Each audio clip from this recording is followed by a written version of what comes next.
그래요. 우리 지금 예수님에 대해서 공부를 하고 있는데 우리가 인물 공부한 중에는 제일 여러 주 공부를 하고 있고 또 하게 될 거예요. 다음 주까지. 이제 오늘이 네 번째죠. 오늘이 네 번째인데 다음 주까지 하려고 계획을 세우고 왔습니다. 그래서 오늘은 아주 중요한 주제예요. 예수님이 이 땅에 오신 목적. 그건 다름 아니라 저와 여러분들의 구원, 그 구원의 계획을 완성하기 위해서예요. 그 구원의 계획을 완성하는 건 뭐예요? 두 가지죠. 두 가지. 하나는 예수님의 죽으심이고요. 그리고 여기에 더하여서 부활. 이 두 가지가 우리를 위해서, 그래서 우리의 구원을 완성하시게 되는 그런 놀라운 일을 이제 오늘 우리가 두 가지 공부를 할 거예요. 이미 우리가 수없이 많이 들어본 말씀들이고요. 계속해서 지난 3주간 동안도 성경을 쭉 찾아보면서 예수님에 대한 기록들을 우리가 구약부터 쭉 확인하는 작업들을 해오고 있는데 오늘도 마찬가지고 다음 주도 마찬가지예요. 결국 성경 구절들을 자꾸 꼽아보면서 한 번 더 확인하는 시간이 될 거예요. 죽으심과 부활은 더더욱더 그렇지 않겠어요? 주님이 왜 죽으신지를 누구보다 우리가 잘 아니까 또 그것에 대한 신앙의 고백을 따라서 우리가 구원받았으니까 또 지난주에 우리가 성찬도 하고 했었으니까 지지난주죠. 지지난주에 주님의 살과 피를 먹는 성찬도 나누고 했었으니까 그러니까 성경 구절 보면서 주님이 나를 위해 죽으시고 부활하셨다. 이걸 다시 한번 되새기는 시간이 되었으면 좋겠습니다. 성경 구절 한번 읽고 오늘 공부를 시작해 볼까요? 마가복음이에요. 마가복음 10장. 이 정도 얘기하면 45절을 보겠구나 하는 생각들은 좀 하실 수 있으면 좋겠습니다. 마가복음 10장 45절.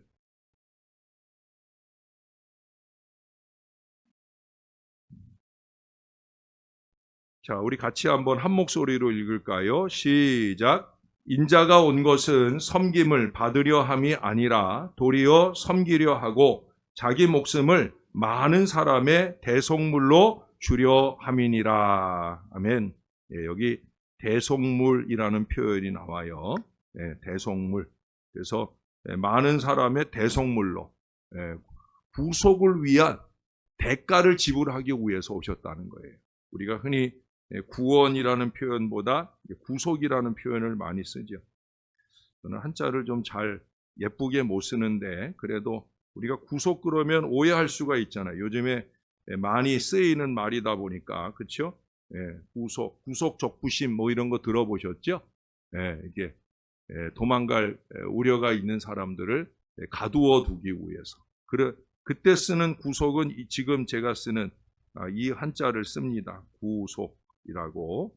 이것은 잡을구, 묶을속, 잡을구, 묶을속. 그래서 어딘가에 가두어 두고 그 죄를 이제 물으면서 그 죄의 값을 치르게 하는 그런 것이 바로 구속이에요. 그러나 우리 신앙 안에서 쓰는 구속, 여러분들이 그 인터넷에서 검색을 할 때도 구속 그러면 첫 번째 나오는 단어는 이 단어가 대부분 나와요. 그리고 그 다음에 나오는 단어는 바로 우리 기독교에서 쓰는 구속이라는 용어입니다. 그것은 그 다음에 숫자.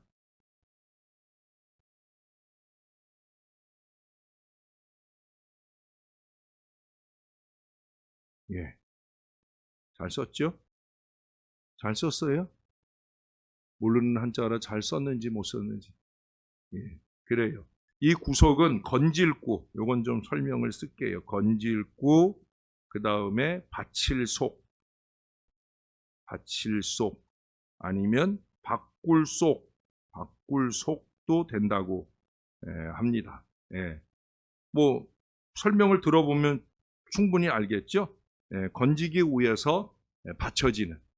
그래서 주님이 그래서 대속물이 되어 주신 것도 바로 그래서 그 대속물의 속자도 이 받칠속이 되지 않겠습니까? 우리를 대신하여 받쳐진. 결국 구속이라고 하는 건 건져내는 것 혹은 값을 지불함으로 구원하는 것, 바로 그런 의미가 있다고 말할 수가 있겠습니다. 예. 그래서 아까 읽은 대로 그 대속물이라는 의미로 우리에게 제일 많이 다가오는 주님의 이 땅에 오신 목적을 우리로 하여금 읽어볼 수가 있어요. 몇 군데 성경을 좀 더 찾아볼게요. 에베소서 1장으로 가볼까요? 에베소서 1장 7절입니다. 7절. 예, 이번엔 여러분들이 한번 읽어 주실래요? 에베소서 1장 7절. 시작.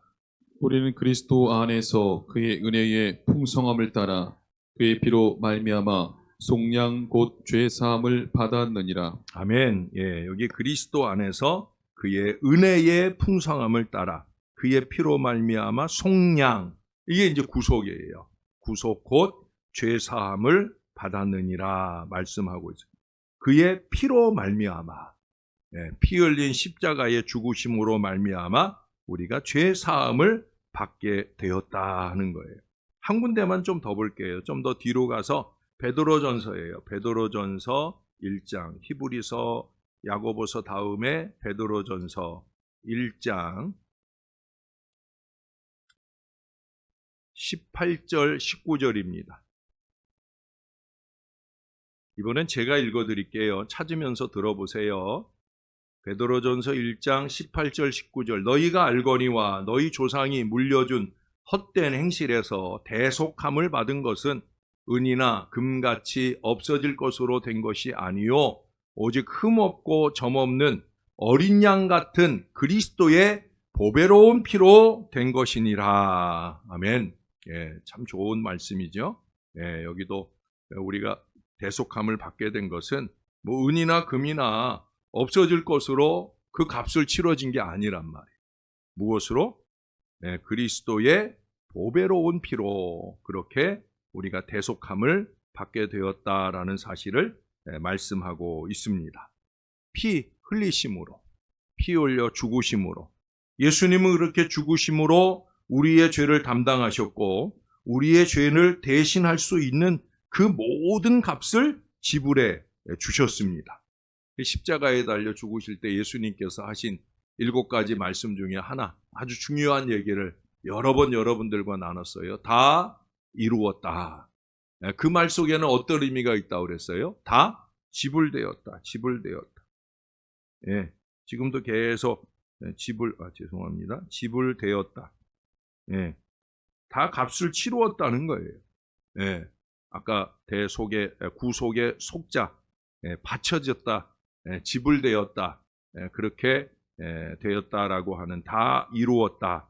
여러분 그 뒤에 베드로전서를 본 김에 그 뒤에 3장 18절을 한번 가볼까요?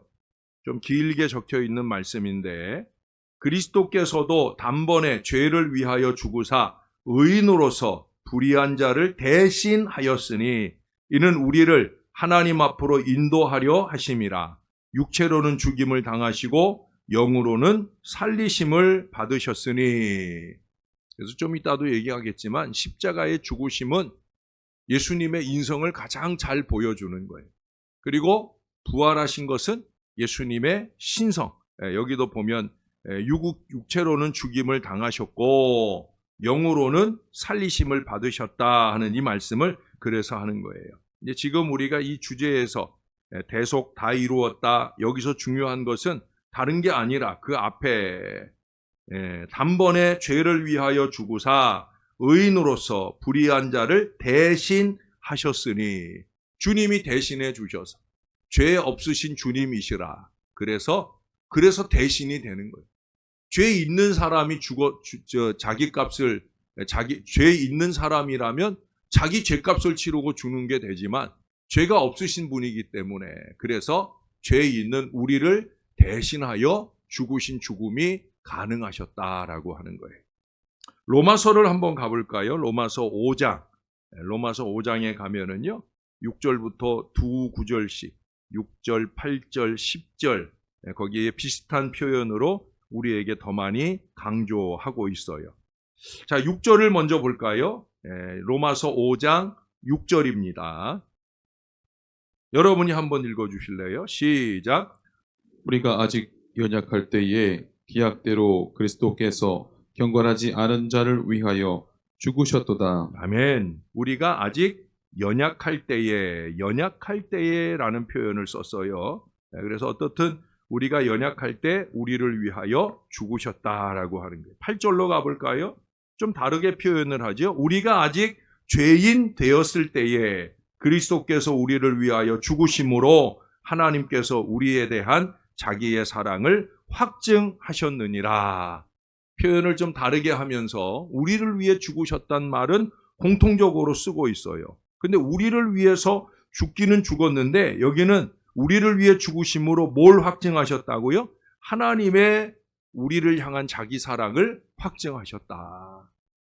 그러니까 우리가 항상 예수님의 죽으심을 말할 때 뭘 얘기해요? 하나님이 독생자를 우리 가운데 보내주셨다는 거죠. 왜 사랑하는 아들을 또 삼위로 일체되신 자신을 우리 가운데 내보내 주셨느냐, 내려보내 주셨느냐. 그것은 하나님이 세상을 이처럼 사랑하사 독생자를 주셨으니 바로 이걸 위해서. 사랑의 표현이에요. 우리 하나님의 최고의 아가페 사랑의 표현은 바로 예수님을 이 땅에 주신 것이고, 예수님의 아가페적인 사랑의 최고의 표시는 십자가에 달려 죽으심, 바로 그것을 말할 수 있는 거예요. 또 한 번 뛰어넘어서 10절로 가볼게요. 곧 우리가 원수 되었을 때, 연약할 때, 죄인 되었을 때, 이번에는 하나님과 원수 되었을 때 그의 아들의 죽으심으로 말미암아 하나님과 화목하게 하셨으니, 원수라는 표현을 썼으니까 화목이라는 표현을 썼어요. 이 바울이 참 대단한 영성, 대단한 문필, 어떻든 성령의 감동으로 쓰게 하신 거지만 대단히 아름다운 변화로 같은 내용을 여러 번 다른 표현을 통해 우리를 더 잘 이해하게 합니다. 여기 보니까 화목하게 된 자로서는 더욱 그의 살아나심으로 말미암아 구원을 받을 것이니라. 아멘.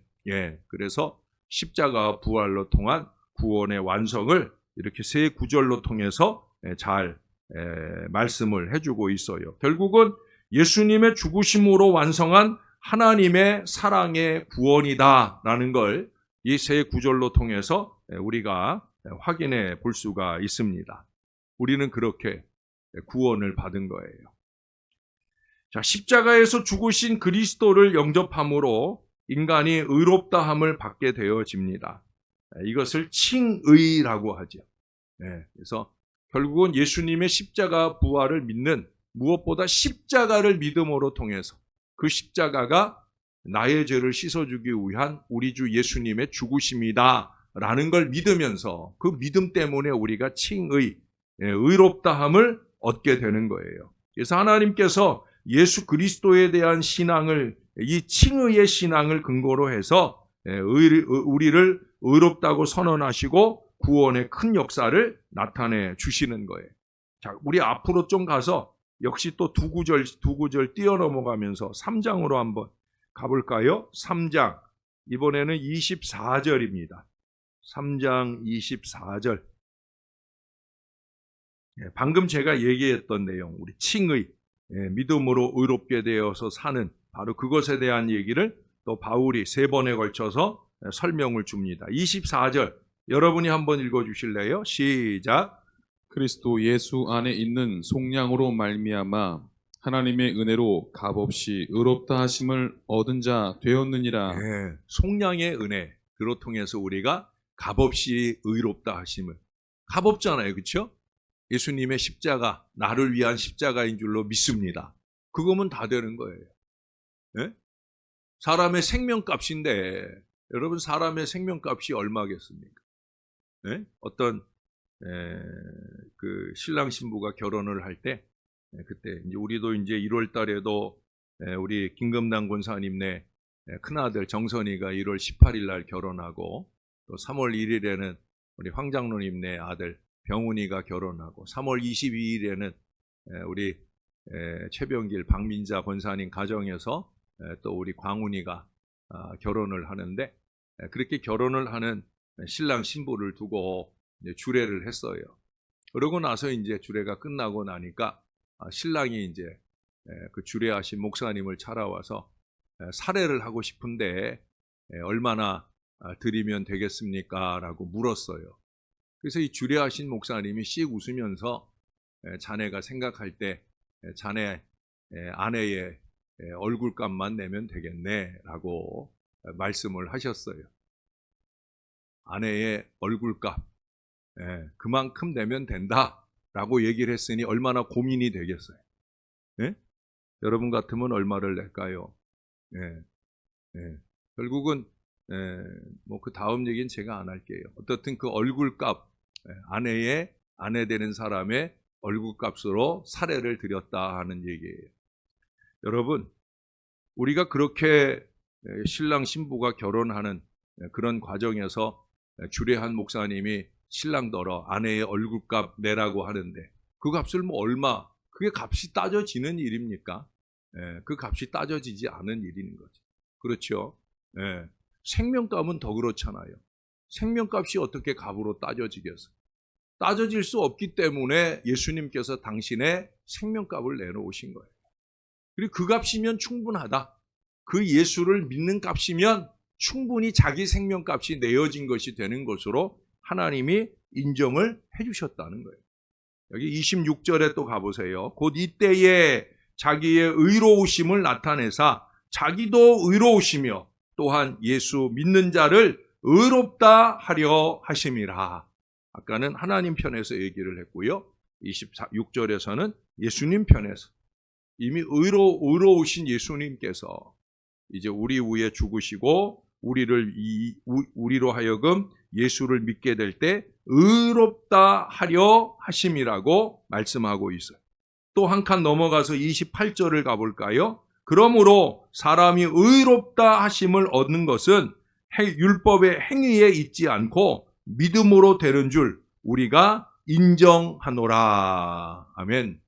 우리가 서로를 정죄하지 말아야 할 아주 중요한 이유, 근거가 바로 여기에 있는 거예요. 우리는 서로가 서로를 정죄할 수 없어요. 잘못하는 게 보이죠. 왜 안 보이겠어요? 그러나 하나님 앞에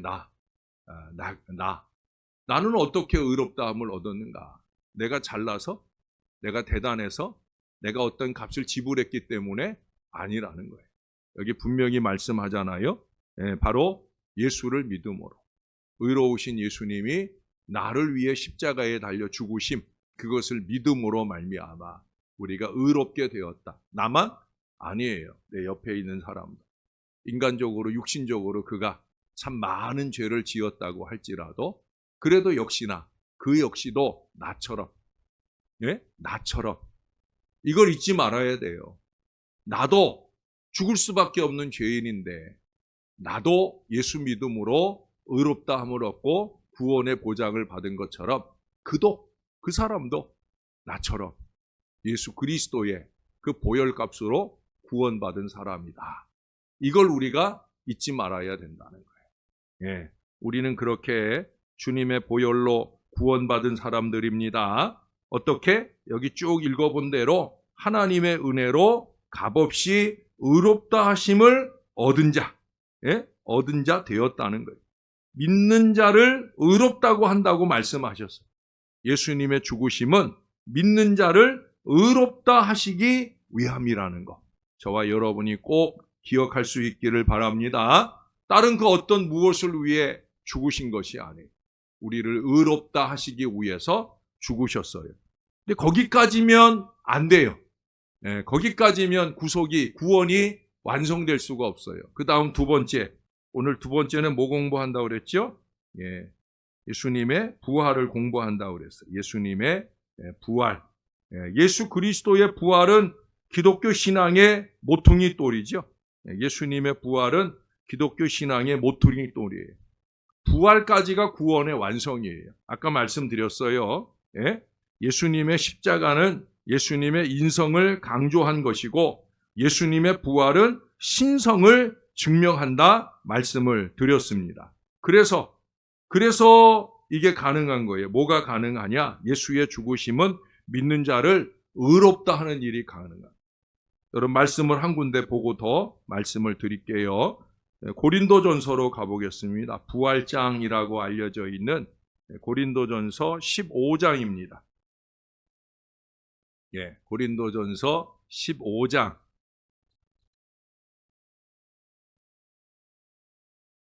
54절에서 57절까지 말씀입니다. 54절에서 57절까지 우리 한 절씩 교독을 할게요. 제가 먼저 읽습니다. 이 썩을 것이 썩지 아니함을 입고 이 죽을 것이 죽지 아니함을 입을 때에는 사망을 삼키고 이기리라고 기록된 말씀이 이루어지리라. 사망아, 너의 승리가 어디 있느냐? 사망아, 내가 쏘는 것이 어디 있느냐? 사망이 쏘는 것은 죄요, 죄의 권능은 율법이라. 우리 주 예수 그리스도로 말미암아 우리에게 승리를 주시는 하나님께 감사하노니. 아멘. 예.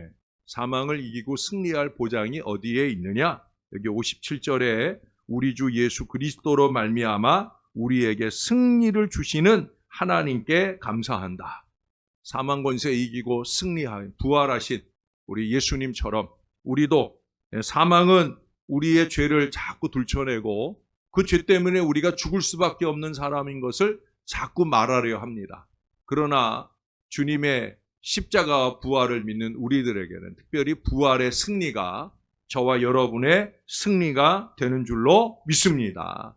그래서 예수 믿는 자는 의롭다함을 얻고 의롭다함을 얻는 자는 살게 되는 로마서 1장 17절의 진리가 비로소 완성이 되어지는 거예요. 그분은 우리의 의롭다 하심을 위하여 바로 일으키심을 받게 되었다는 겁니다. 우리 말씀을 한 군데 더 찾아보겠습니다. 로마서 4장으로 한번 가볼게요. 이번에는 로마서 4장. 우리가 아까 3장도 보고 5장도 봤는데 이번엔 4장, 로마서 4장 24절입니다. 로마서 4장 24절. 제가 24절 읽을게요. 여러분 25절을 읽어주세요. 뭐 분명해져요. 의로 여기심을 받을 우리도 위함이니 곧 예수 우리 주를 죽은 자 가운데서 살리신 이를 믿는 자니라.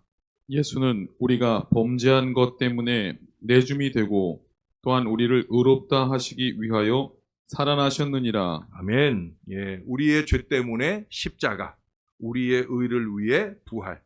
예, 여러분 마치 구호처럼 따라해 보십시다. 죄 때문에 십자가, 의를 위해 부활. 예, 믿습니까? 예, 뭐 분명한 거예요. 우리의 죄 때문에 십자가, 의를 위해 부활 또는 구원을 위해 생명을 위해 부활이라고 말할 수 있습니다. 인류 최대의 절망은 뭐예요? 죽음이잖아요. 죽음. 그 죽음을 이기게 하시려고 주님이 죽으신 거예요. 인류 최대의 희망은 뭡니까? 부활이지요. 이 땅의 생애로 끝나는 것이 아니라 우리가 영원한 천국에서 다시 산다. 믿습니까? 영원한 천국에서의 다시 시작을 믿는 신앙, 그게 우리 예수 신앙이에요. 그러니까 우리 육신의 이 살고 죽음에 대한 이 문제에 너무 연연할 필요가 없어요. 네? 내가 얼마 안 있으면 한번 그런 얘기를 우리가 캠페인처럼 좀 할 필요가 있다고 여겨집니다. 주변에도 이제 임종을 해야 될 분들도 있고 뭐 이런 분들이 저의 목회 속에서 늘 있잖아요. 근데 이제 지금 이제 연세가 나이가 들면 저도 제 나이에 저도 이 나이지만 저도 그걸 써놓으려고 그래요. 요즘에 어르신들 중에 많이 하는 서명 가운데 하나가 뭐냐면 연명치료 거부, 연명치료 거부하는 서명을 하는 거예요. 미리 해놓는 거예요. 내가 어느 순간 내 육신이 내가 원하지 않는 순간에 이르게 되어질 때를 준비해 두는 거예요. 그래서 내가 연명치료를 나는 안 받습니다. 이렇게 콧줄 끼고 생명을 연장해 가면서 자기도 괴롭고 자식들은 더 괴로운 그런 여정을 남기고 가지 않겠다는 거예요. 왜 그래요? 우리는 그게 가능할 수 있어요. 왜? 천국 보고 사는 사람들이니까. 이 땅의 삶에 뭐 아무런 연연할 이유가 없으니까. 예, 다들 아유, 빨리 죽었으면 좋겠다라고 말하면서도 실제로 보면은 이렇게 가만히 들여다보면 아닌 것 같아요. 예.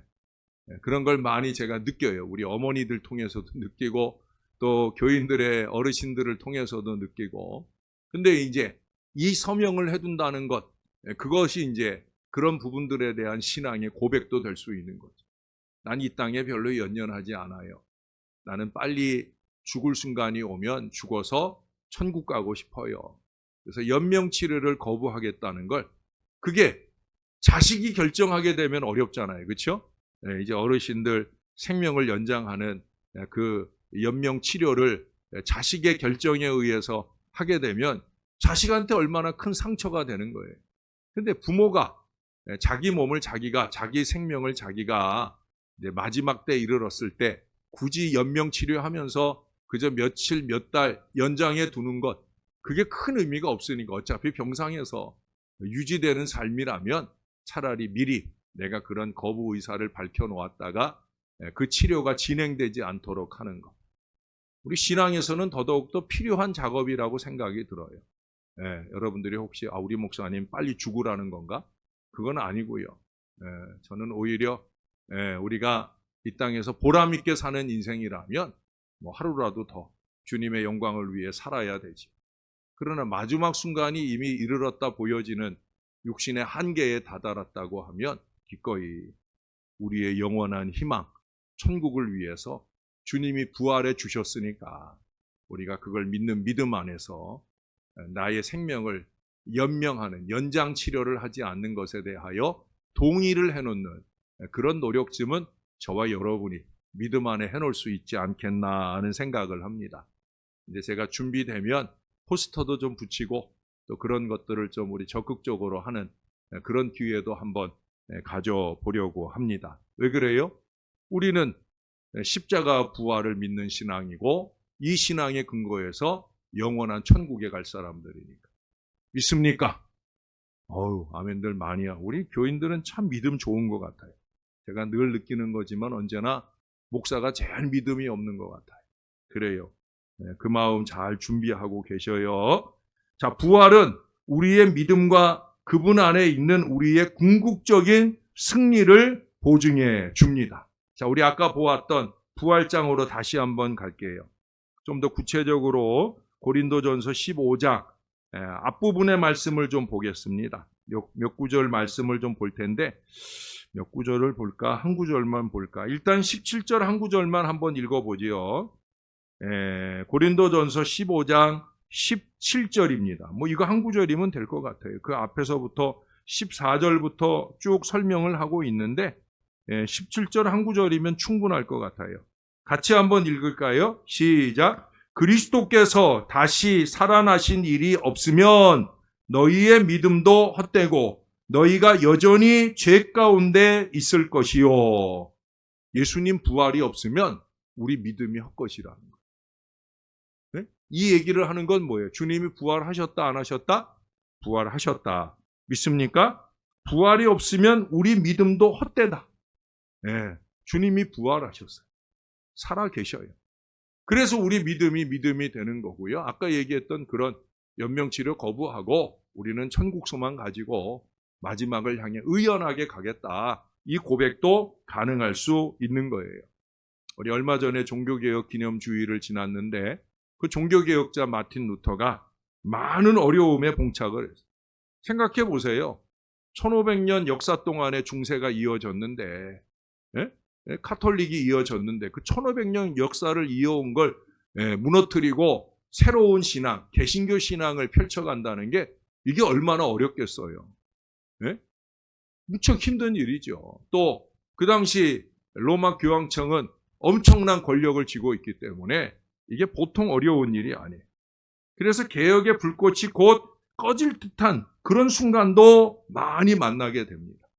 그런데 그럴 때마다 그가 아주 담담한, 그 암담한 순간에도 담담하게 외쳤던 외침이 있어요. 그게 뭐냐면 비빗이라고 하는 말이에요. 비빗이라고 하는 말. 이 말은 뭐냐면 살아 계시다 하는 말이에요. 비빗이라고 하는 말은 살아 계시다. 누가 살아계시다는 거예요? 예, 예수님이 살아계시다는 거예요. 그게 희망이라는 거죠. 예, 어떤 절망적 상황에서도 마틴 루터는 이 고백을 했어요. 비빗! 비빗! 그러면서 자기의 영을 깨우고 함께 동역하는 사람들을 깨우고. 근데 사실은 이 마틴 루터에게 이 비빗하는 신앙을 깨운 것은 그의 아내였어요. 예, 여러분도 한 번 정도는 들어보셨을 거예요. 어느 날 아주 낙심된 그런 상황을 만나고 걱정스러운 얼굴로 집에 들어온 마틴 루터 앞에 그의 아내가 앉아 있는데 상복을 입고 앉아 있는 거예요.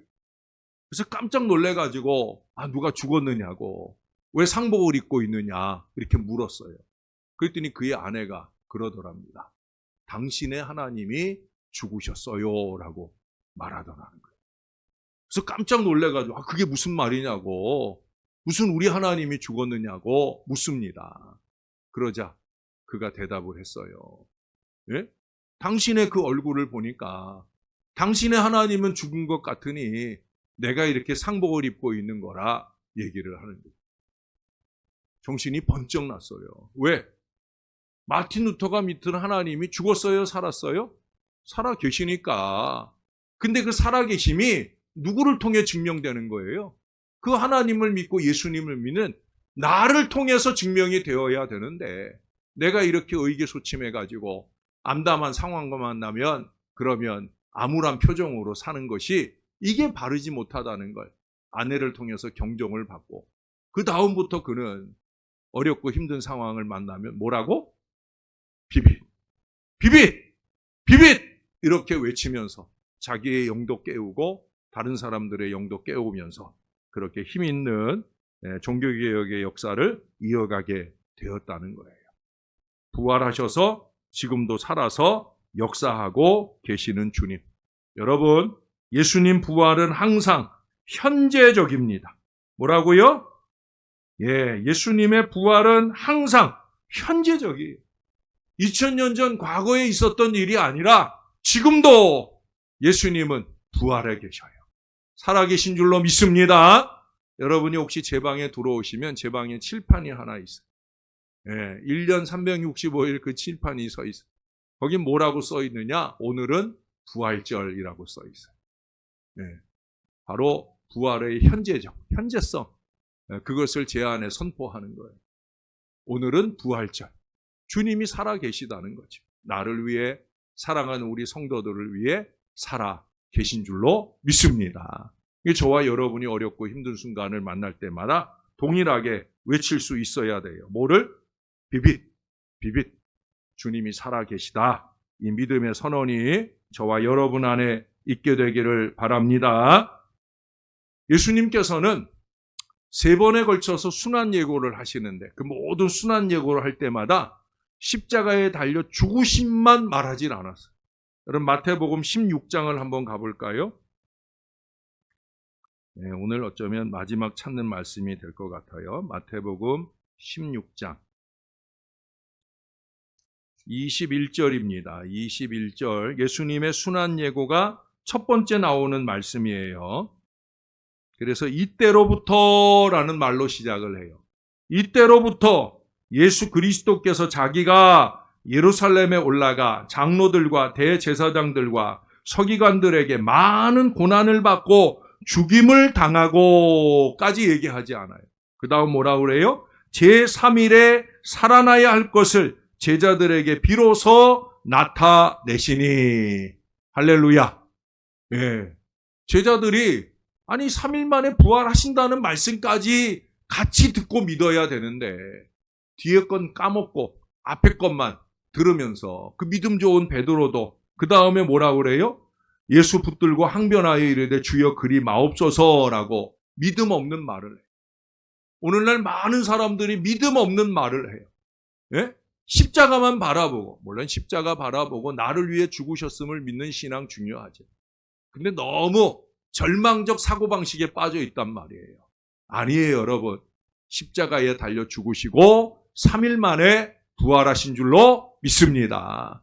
크고 작은 어려움 만날 때마다 그렇게 고백하시면 돼요.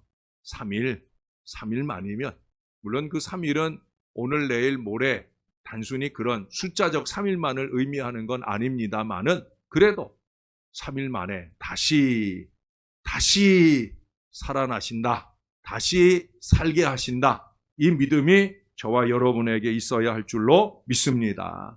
부활을 얘기하기 때문에 시간이 많이 됐지만 간단하게 예수님 당시에 부활을 부정하는, 아니 예수님이 부활 승천한 이후에 그 부활을 부정하는 여러 가지 설이 있어요. 첫째는 뭐냐면 시체 도적설입니다. 시체 도적설. 내가 시간 없어서 쓰지 않을게요. 시체 도적설은 제자들이 예수님 시체를 도적질하고 나서 그러고 부활하셨다고 거짓 선전을 하는 거라는 거예요. 마태복음 27장에 보면 제사장들이 그 무덤 지키는 군인들을 매수하는 얘기가 나와요. 그 매수해서 뭐 하자고? 제자들이 그렇게 도적질해 건 거라고 소문내라고 그래서 매수를 하게 되죠. 그게 시체 도적설. 두 번째는 가사소생설입니다. 가사소생설 혹은 절도설입니다. 그건 뭐예요? 예수님이 진짜 죽으신 것이 아니라 예수님께서 잠깐 기절에 계시다가 무덤에 갇혀서 무덤이 이제 아무래도 무덤이 기운이 무덤에 그 공기가 차잖아요. 그 더군다나 돌 위에다가 이렇게 뉘어놓는 거니까 그 찬 기운에 또 향유의 그 강한 그 냄새 때문에 예수님께서 기절에 계시다가 정신이 나가지고 깨어나셨다는 거예요. 그러니까 진짜 다시 산 것이 아니라 잠깐 기절했다가 다시 깨어난 거다라고 말하고자 하는 거예요. 세 번째는 환상설입니다. 그것은 제자들이 그리움 때문에 또 부활 열망이 너무 강하기 때문에 환상을 본 것이다. 그래서 그것을 마치 실제로 본 것처럼 그렇게 잘못 말한 것이다. 그래서 환상설이라고도 하고 또 환각설이라고도 합니다. 그래서 환각, 잘못 보고 잘못 느껴서 하는 말이라는 거예요.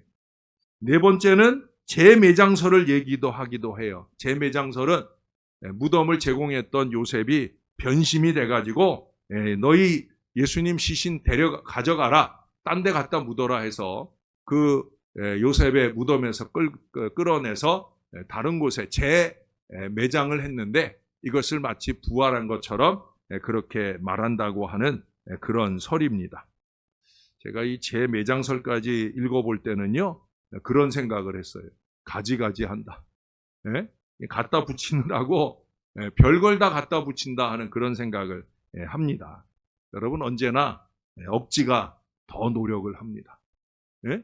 억지 부리는 일이 더 노력을 해요. 말이 안 되는 노력을 하죠. 말이 안 되는 억지를 부려요. 당신 지금 말하는 게, 당신 지금 하는 행동이 억지라고 말해주고 싶은데, 그걸 참아내는 게 참 어렵습니다. 근데 억지가 더 노력을 해요. 왜? 억지 부리려니까. 지금 보세요, 여러분. 제가 나열한 4가지가 얼마나 억지입니까? 근데 억지가 더 노력을 해요. 그래서 어쩌면 힘겨운 일이죠. 그러나 힘겨울 이유가 없어요. 왜? 비빗. 주님이 살아 계시니까. 주님이 다 알고 계시니까. 그 주님 보실 때 저와 여러분은 한결같은 믿음만 견지하고 주님 뜻 따라가면 되는 줄로 믿습니다. 여러분, 성경에는 적어도 예수님께서 부활하신 후에 17번이나 나타나셨다고 기록되어 있습니다. 부활의 증명이 그만큼 중요한 거예요. 그래서 나중에 이제 사도의 자격을 꼽을 때, 이제 가룟 유다가 죽고 나서 다시 사도를 세울 때 그 사도의 자격으로 꼽는 것 중에 하나가 뭐냐면 부활의 목격자여야 된다. 그건 단순히 부활을 보았다라는 의미가 아니라 그 부활의 증거자로서, 증거자로서의 그 역할도 말하고 있는 것을 우리들에게 알게 해줍니다. 사랑하는 여러분, 저와 여러분은 2000년 전에 일어났던 부활의 친목격자는 아닙니다. 그러나 우리는 이 말씀 속에서 예수님 부활한 것을 믿되 마치 우리가 본 것처럼 그렇게 믿음으로 확언하면서 우리의 신앙을 살아야 합니다. 우리가 보여주어야 합니다. 예수님 부활하셨다 하는 믿음을 가진 자답게 좀 의연하게, 좀 어깨를 쫙 펴고 좀 활짝 웃으면서 어렵고 힘든 일도 많지만 부활하신 주님 바라보면 언제나 새롭게 힘나는 저와 여러분의 신앙이 꼭 되시기를 우리의 구주 되시는 예수님의 이름으로 간절히 축원합니다. 우리 다 같이 한번 기도하십시다. 간절하게 기도하실 때 예수님의 십자가와 부활의 신앙 내게 분명하게 자리 잡게 해달라고, 정말로 주님이 부활하셨음을 믿는 이 믿음과 신앙이 흔들림 없이 나의 마음에, 우리의 마음에 분명할 수 있게 도와주시고, 부활신앙 때문에 내게 갖게 된 천국 소망을 가지고 좀 의연한 믿음 가지고 비빗비빗 외쳐가며 좀 담대하게 사는 하나님 사람 되게 해달라고 우리 간절하게 하나님 앞에 기도하겠습니다. 좋으신 아버지 하나님 감사합니다. 우리 주 예수님 우리 위에 보내주셔서 우리를 위해 부활하게 하시고 우리의 구원을 완성해 주셔서 감사를 드립니다. 부활 주님을 믿는 우리 신앙이 분명하게 도와주셔서 영원한 천국을 향한 복된 소망으로 날마다 살아가게 도와 주시옵소서.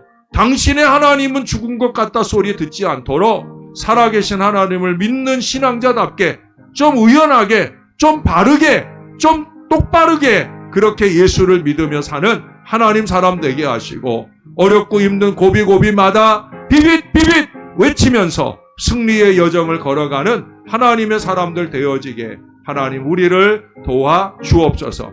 주님의 은혜 안에 승리하는 신앙 여정을 잘 살아가게 우리를 도와 주실 줄 믿습니다. 믿음을 주시옵소서. 십자가 부활 믿음을 확고부동하게 주시고 잘 살고 있사오니 잘 죽을 줄도 아는 그 믿음의 역사가 우리 안에 넘치게 은혜를 베풀어 주시옵소서.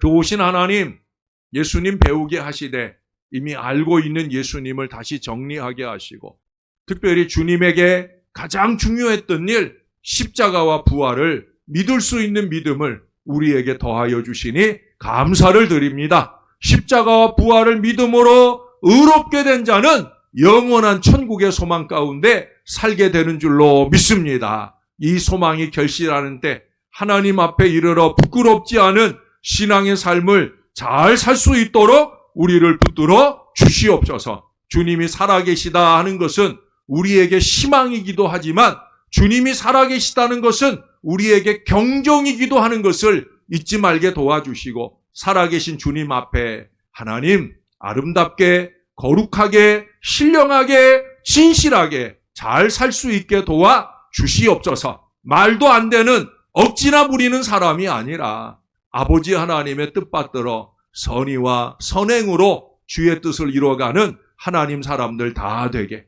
이 부족한 종도 사랑하는 주의 모든 백성들도 은혜로 붙들어 주시고 이 땅의 생애 마치는 때 의연하게 천국 걸음 걸어가는 저와 이 모든 자녀들 되도록 주님께서 도와 주시옵소서. 감사합니다. 예수님 이름으로 기도합니다. 아멘.